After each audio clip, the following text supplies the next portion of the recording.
I'm great, thanks. Okay, let me just make sure. Uh, Volume and everything's okay. yeah, I hope so. Yeah, let me just make sure the audio and the everything should be is fine.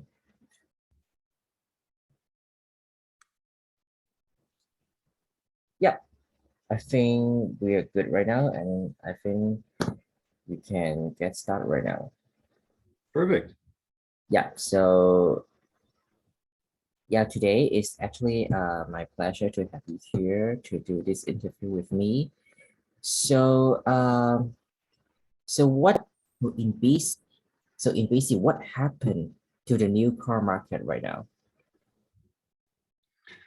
Well, as your viewers may know, it's been a pretty active market. In some sense, lots of people looking for vehicles. The biggest challenge, of course, is the available inventory of vehicles is low for a lot of the dealers across the market. New vehicle production has been slowed down dramatically due to the COVID pandemic and number of factory closures, parts shortages.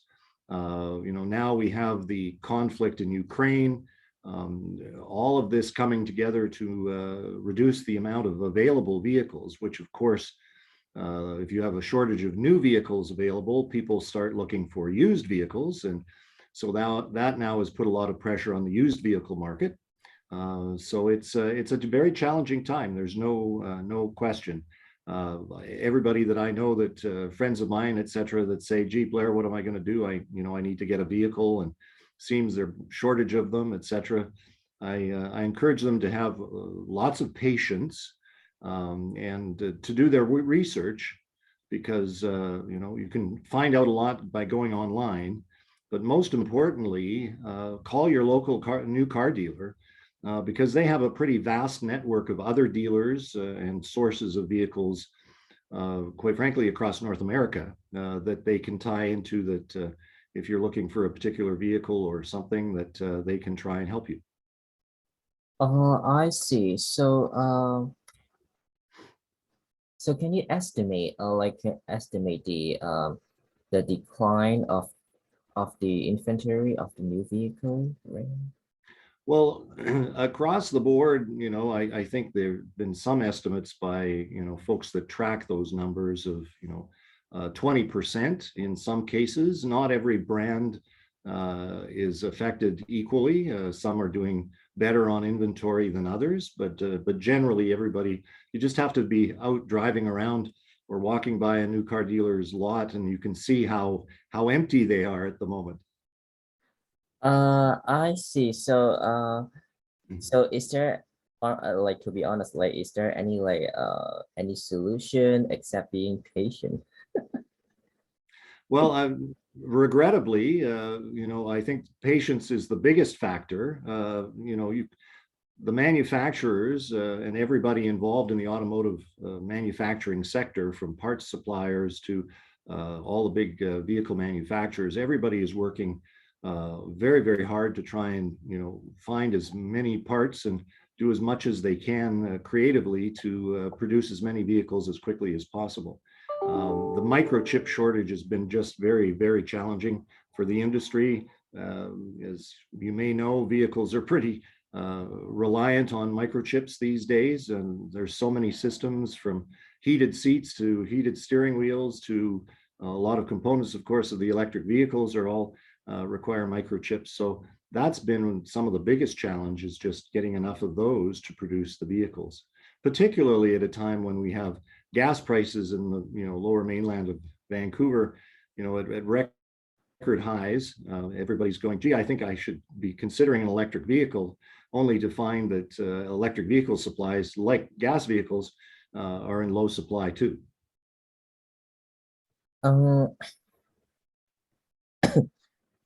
Uh, eyes and so do you think that the used vehicle market actually uh actually kind of like taking advantage of this situation? Well, when people can't find a new vehicle, whether that's a gas vehicle or an electric vehicle, they go looking for a used vehicle. So the used vehicle market's been very, very active with price pressures in place. Of course, as demand goes up, so do prices. There's been a lot of folks been able to satisfy their transportation needs by getting a used vehicle now, and while they wait for perhaps down the road the new vehicle that they hope and want for to come along. But yeah, no, the used vehicle's been very market's been very active, and just as we've seen in the last while, with price pressures, etc. It's requires patience there too. Um, do you think that actually, I mean, like, the new, the shortage of the new car, do you think, it has to do with the lockdown of Shanghai?